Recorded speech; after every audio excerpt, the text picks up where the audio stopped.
Urdu novel تڑپ دل کی رائٹر رمشا حیات قسط نمبر 14۔ عروہ نے اپنے ماتھے کا پسینہ صاف کیا۔ رحمان کی حالت بھی کچھ ایسی ہی تھی۔ مسٹر رحمان، کیا آپ ٹھیک ہیں؟ صفوان نے رحمان کو دیکھتے پوچھا۔ جی بالکل، میں ٹھیک ہوں۔ رحمان نے اپنی گھبراہٹ پر قابو پاتے کا اور کرسی کھینچ کر وہاں بیٹھ گیا۔ عروہ بھی صفوان کے دائیں جانب بیٹھ گئی تھی۔ اس کے دونوں ہاتھ اس قدر کانپ رہے تھے کہ پانی کا گلاس بھی اسے پکڑا نہیں جا رہا تھا۔ صفوان کی نظریں عروہ کے ہاتھوں پر جمی تھیں۔ رحمان اب کافی حد تک خود کو پرسکون کر چکا تھا اور اب بیٹھا عروہ کے چہرے کے تاثرات دیکھ رہا تھا۔ صفوان نے عروہ کے ہاتھ پر اپنا وزنی ہاتھ رکھا، جس نے نظریں اٹھا کر صفوان کی طرف دیکھا، جس نے اسے نظروں سے ریلیکس ہونے کا اشارہ کیا تھا۔ یہ آپ کی سیکرٹری ہیں؟ رحمان نے عروہ کو دیکھتے پوچھا۔ جی بالکل، آپ نے ٹھیک اندازہ لگایا۔ تو اب کام کی بات کریں۔ صفوان نے سنجیدگی کے ساتھ۔ تو رحمان نے اس بات میں سر ہلا۔ پوری میٹنگ میں عروہ خاموشی سے نظریں جھکائے بیٹھی ہوئی تھی۔ میٹنگ کے ختم ہوتے ہی عروہ نے شکر ادا کیا تھا۔ اب تو ہماری ملاقات ہوتی رہ گئی۔ رحمان نے کھڑے ہوتے صفوان سے ہاتھ ملتے عروہ کو دیکھتے کہا۔ بالکل، اب تو ملاقات کا ہونا بنتا بھی ہے، صفوان نے مسکراتے ہوئے کہا۔ تو رحمان چہرے پر زبردستی کی مسکراہٹ لیے وہاں سے چلا گیا۔ عروہ نے گہرا سانس لیا تھا اور دوبارہ وہیں بیٹھ گئی۔ صفوان اسے ہی دیکھ رہا تھا۔ یقیناً رحمان صاحب سے آپ کا ڈرنا بھی آپ کا ذاتی معاملہ ہوگا، اس لیے میں آپ سے ڈرنے کی وجہ نہیں پوچھوں گا۔ صفوان نے بھی بیٹھتے ہوئے طنزیہ لہجے میں کہا۔ آپ کا تعلق ان صاحب سے صرف بزنس کی حد تک ہے یا یہ آپ کے رشتہ دار بھی ہیں؟ عروہ نے صفوان کو دیکھتے پوچھا، کیونکہ وہ اتنا تو سمجھ گئی تھی حمزہ کا آفس آنا، اب رحمان کا صفوان سے ملنا، ضرور ان دونوں کا خان سے کوئی گہرا تعلق ہے، لیکن یہ کیسے ہو سکتا ہے؟ اگر خان حمزہ کا رشتہ دار ہوتا تو عروہ کو بھی معلوم ہوتا۔ اگر میں آپ کو کہوں کہ یہ میرا ذاتی معاملہ ہے تو صفوان نے عروہ کی بات اسے ہی لوٹاتے ہوئے تھوڑا اس کی طرف جھکتے ہوئے کہا۔ تو ایک پل کے لیے دونوں کی نظریں ایک دوسرے سے ملی تھیں، لیکن اگلے ہی پل عروہ نے اپنی نظریں پھیر لیں۔ آپ کی میٹنگ ہو گئی تو ہم چلیں؟ عروہ نے اپنی جگہ سے کھڑے ہوتے پوچھا۔ تو صفوان بھی اس بات میں سر ہلائے کھڑا ہو گیا تھا۔ کھڑے ہوتے اس نے اپنے کوٹ کے بٹن بند کیے اور عروہ کو پہلے چلنے کا اشارہ کیا تو عروہ خاموشی سے چال پڑی۔ وہ پورے راستے سوچتی رہی تھی کہ اس کے ساتھ ہو کیا رہا ہے، کیوں وہ سب لوگ اس کے سامنے آ رہے ہیں جن سے وہ بھاگ رہے تھے، لیکن اس کا جواب اسے نہیں ملا تھا۔ صفوان نے اس کی خاموشی کو محسوس کیا تھا، وہ اچھے سے جانتا تھا کہ وہ کیا کر رہا ہے۔ صفوان نے عروہ کو اس کے گھر چھوڑ دیا تھا۔ عروہ نے بھی کوئی سوال نہیں کیا تھا۔ گھر آتے ہی وہ اپنے کمرے کی طرف چلی گئی۔ بلقیس نماز پڑھ کر فارغ ہوئی تھی اور عروہ کے کمرے میں آئے۔ تم آج جلدی آ گئے؟ بلقیس نے عروہ کو دیکھتے ہوئے پوچھا۔ جی زیادہ کام نہیں تھا اس لیے گھر آ گئے، عروہ نے کہتے ہی ٹی وی آن کیا۔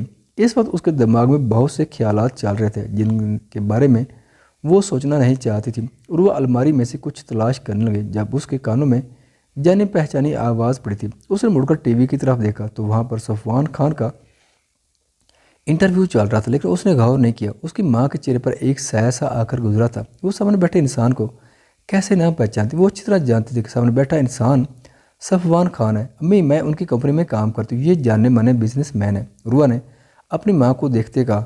بلقیس نے بے یقینی سے عروہ کی طرف دیکھا تھا۔ تم ان کی کمپنی میں کام کرتی ہو؟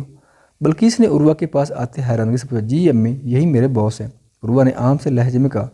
عروہ، میری بات سنو، تم یہ نوکری چھوڑ رہی ہو، کل سے تم آفس نہیں جاؤ گی۔ بلقیس نے عروہ کو کندھوں سے پکڑ کر اس کا رخ اپنی طرف کرتے کہا۔ کیا ہوا امی؟ عروہ کو سمجھ نہیں آئی، اس لیے نا سمجھ سے اپنی ماں کو دیکھتے پوچھا۔ میں نے کہا تم کل سے آفس نہیں جاؤ گے تو نہیں جاؤ گے، بات ختم، بلقیس نے غصے سے کہا اور وہاں سے چلی گئی۔ عروہ ابھی بھی حیران کھڑی تھی۔ آگے مصیبتیں کم تھی جو اب ایک اور نئی مصیبت آ گئی۔ اب وہ اپنی ماں کو کیسے بتاتے کہ وہ اب چاہ کر بھی جاب کو چھوڑ نہیں سکتی؟ لیکن خان کو دیکھ، اس کی ماں پریشان کیوں ہو رہی ہے، اسے یہ سمجھ نہیں آ رہا تھا۔ لو جی، ایک اور پریشانی آ گئی، کیا ضرورت تھی عروہ تجھے بتانے کی؟ اب وہ مجھے آفس نہیں جانے نہیں دے گی اور سر کو میں نے پیسے واپس کرنے، مجھے لگتا ہے میں نے بہت جلد پاگل ہو جانا ہے۔ عروہ نے منہ میں بوڑ بڑھاتے ہوئے خود سے کہا۔ اس سے زیادہ وہ کچھ کر بھی نہیں سکتی تھی۔ پلیز مجھے چھوڑ دو، کیا بگڑا ہے میں نے آپ کا، پلیز مجھے جانے دو۔ لڑکے نے گڑ گڑاتے ہوئے سامنے کھڑے ظالم انسان کے قدموں میں بیٹھتے کہا۔ کیا ہو رہا ہے یہاں پر؟ حمزہ کی سرد آواز نے اس کے آدمیوں کو چکنا کر دیا تھا۔ سر، باقی ساری لڑکیاں اتنا شور نہیں کر رہی جتنا یہ لڑکی کر رہی ہے، اس کی بس ایک ہی رٹ ہے کہ اسے چھوڑ دیں۔ لڑکی کے پاس کھڑے آدمی نے حمزہ کو دیکھتے کہا۔ ان سب لڑکی کو صبح تک دوسرے ملک بھجوانا تھا۔ حمزہ نے ایک نظر اس لڑکی کی طرف دیکھا، اسے وہ لڑکی ملائکہ جیسی لگی تھی۔ نہ جانے اس لڑکی میں ایسا کیا تھا، لیکن اسے لگا جیسے سامنے زمین پر ملائکہ بیٹھی رو رہی ہے۔ حمزہ آگے بڑھا اور زمین پر گھٹنوں کے بل اس لڑکی کے پاس بیٹھ گیا جو خوف سے تھوڑا پیچھے کو کھسک گئی تھی۔ تمہاری قسمت اچھی ہے جو میں تم پر رحم کھا کر تمہیں چھوڑ رہا ہوں۔ حمزہ نے سنجیدگی سے اس لڑکی کو دیکھتے کہا جو پہلے تو حمزہ کے چہرے کے نشان کو دیکھ کر خوف میں مبتلا ہوئی تھی، پھر حمزہ کی بات سن کر حیران ہوئی۔ اس لڑکی کو کوئی ہاتھ نہیں لگائے گا اور صحیح سلامت اسے کے گھر تک اسے چھوڑ کر آؤ۔ حمزہ نے وہاں سے کھڑے ہوتے سگریٹ سگاتے ہوئے کہا۔ اس کے آدمیوں نے حیرانی سے ایک دوسرے کے چہرے کی طرف دیکھا تھا، لیکن سر اگر اس لڑکی نے ہمارے بارے میں کسی کو بتا دیا تو اور اس کے ڈیڈ بھی غصہ کریں گے اور ہماری جان لے لیں گے۔ اس آدمی نے آگے بڑھتے ہوئے حمزہ کو کہا، یہ میرا حکم ہے، اگر تم لوگوں نے نہ مانا تو ڈیڈ سے پہلے میں تم لوگوں کی جان لے لوں گا۔ حمزہ نے سرخ آنکھوں سے اس آدمی کو دیکھتے کہا، جی سر میں اسے گھر چھوڑ آتا ہوں۔ اس آدمی نے جلدی سے کہا اور اس لڑکی کو وہاں سے لیے چلا گیا۔ تمہاری خاطر کیا کچھ کرنا پڑ رہا ہے، اب تو حج کا تم مجھے نظر آتی ہو۔ حمزہ نے ملائکہ کے بارے میں سوچتے ہوئے خود سے کہا۔ ملائکہ کا خیال آتی اس کے چہرے پر بہت ساری مسکراہٹ آئی تھی۔ خان آج کل تم کیا کر رہے اور کیا کرنے کی کوشش کر رہے، مجھے کچھ سمجھ نہیں آ رہا۔ تم نے کبھی کسی لڑکی کی اتنی پرواہ نہیں کی جتنی تم اپنی نئی سیکرٹری کی کر رہے ہو۔ ارسم نے خان کو دیکھتے سنجیدگی سے پوچھا، مجھے لگتا ہے تم اپنا کام نہیں کرتے بلکہ مجھ پر نظر رکھتے ہو۔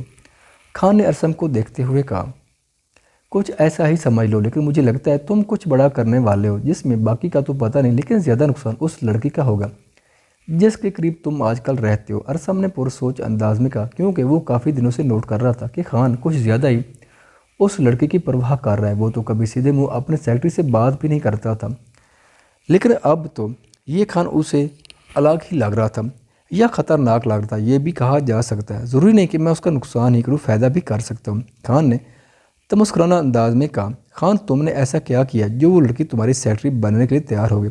وہ لڑکی مجھے باقی سب لڑکیوں سے مختلف لگی ہے اور میں کسی بھی طرح اس بات پر یقین نہیں کر سکتا کہ وہ خود اپنی مرضی سے ابھی تک تمہارے پاس جاب کر رہی ہے۔ ارسم نے کہا تو خان ہنس پڑا۔ عروہ آصف کی بیٹی ہے، خان نے کہا تو ارسم جو آرام سے بیٹھا تھا اس کی آنکھیں باہر آ گئی۔ کیا کہا تم نے؟ وہ آصف کی بیٹی ہے؟ خان تم اس کے ساتھ کیا کرنے والے ہو؟ ارسم نے پریشانی سے پوچھا۔ اب اسے عروہ کی فکر ہونے لگی تھی۔ تمہیں ایسا کیوں لگ رہا ہے میں اس کے ساتھ کچھ غلط کروں گا؟ خان نے پر اسرار لہجے میں ارسم کو دیکھتے پوچھا۔ کیا مطلب؟ ارسم نے نہ سمجھے اس کی طرف دیکھا تھا۔ اپنی بیوی کے ساتھ بھلا میں کیا برا کروں گا؟ خان نے عام سے لہجے میں کہا، لیکن اس کے اتنے بڑے انکشاف پر ارسم کا منہ کھولا کا کھولا رہ گیا تھا۔ تم مجھ سے نکاح کر چکے ہو، اتنا سب کچھ ہو گیا اور مجھے معلوم ہی نہیں ہے۔ اگر حمزہ اور اس کے باپ کو پتہ چل گیا کہ عروہ ہی آصف کی بیٹی ہے تو وہ لوگ جانتے بھی ہو کیا کریں گے؟ ارسم نے اپنے چہرے پر ہاتھ پھیرتے ہوئے پریشانی سے کہا، حمزہ اور رحمان دونوں عروہ کو دیکھ چکے ہیں اور رحمان سے تمہیں خود اسے ملوایا ہے۔ خان نے کافی کے کب لبوں سے لگاتے ہوئے کہا، خان تمہارا دماغ تو ٹھیک ہے، تم جانتے بھی ہو کہ تم نے اس کی جان کو خطرے میں ڈال دیا۔ ایک طرف کہہ رہے وہ تمہاری بیوی ہے اور دوسری طرف تم نے اس کے دشمن کو بھی بتا بھی دیا کہ وہ زندہ ہے۔ اگر تم کرنا کیا چاہتے ہو؟ ارسم نے اس بار غصے سے پوچھا۔ مجھے وہ انسان چاہیے کسی بھی حالت میں، جب اس کی بیٹی میرے قبضے میں ہوگی تو وہ ضرور واپس آئے گا اور مجھے فرق نہیں پڑتا اگر وہ حمزہ یا رحمان کے ہاتھوں ماری بھی جاتی، مجھے بس اس کا باپ کسی بھی حالت میں چاہیے۔ خان نے کھڑے ہوتے دھڑتے ہوئے کہا، اس کی آواز اونچی ہو گئی تھی، تم اتنے خود غرض کیسے ہو سکتے ہو خان؟ تم ایک لڑکی کا استعمال کر رہے ہو اور لڑکی بھی وہ جو تمہاری بیوی ہے، تمہاری عزت ہے، اس کا مطلب تمہیں اس کی عزت کی بھی پرواہ نہیں ہے۔ ارسم نے خان کے سامنے کھڑے ہوتے ہوئے نفی میں سر ہلاتے پوچھا۔ خان نے کوئی جواب نہیں دیا تھا، دانت سخت سے بھینچے سرخ آنکھوں سے وہ سامنے دیوار کو دیکھ رہا تھا۔ ارسم تم میرے معاملے میں دخل اندازی نہ کرو، خان نے گہرا سانس لیتے کہا، میں نے کبھی تمہارے کام میں دخل اندازی نہیں کی خان، اور نہ ہی کروں گا، لیکن ایک بات تمہیں کہنا چاہوں گا، ایسا نہ ہو بدلے کے چکر میں تم پھر سے کسی اپنے کو کھو دو، اور اس بار اگر تم نے کسی کو کھویا تو کبھی خود کو معاف نہیں کر پاؤ گے، یاد رکھنا میری بات۔ ارسم نے چوک کر ٹیبل سے اپنا موبائل اٹھاتے کہا اور وہاں سے چلا گیا۔ خان نے اپنے ہاتھ میں پکڑا موبائل غصے سے دیوار میں دے مارا تھا۔ خواتین و حضرات، ویڈیو دیکھنے کا شکریہ۔ اگر ویڈیو پسند آئے تو چینل کو سبسکرائب کریں اور ساتھ ہی بیل کے آئیکن کو لازمی پریس کریں تاکہ آپ کو آنے والی ویڈیوز کے اپڈیٹ سب سے پہلے مل سکیں۔ خدا حافظ۔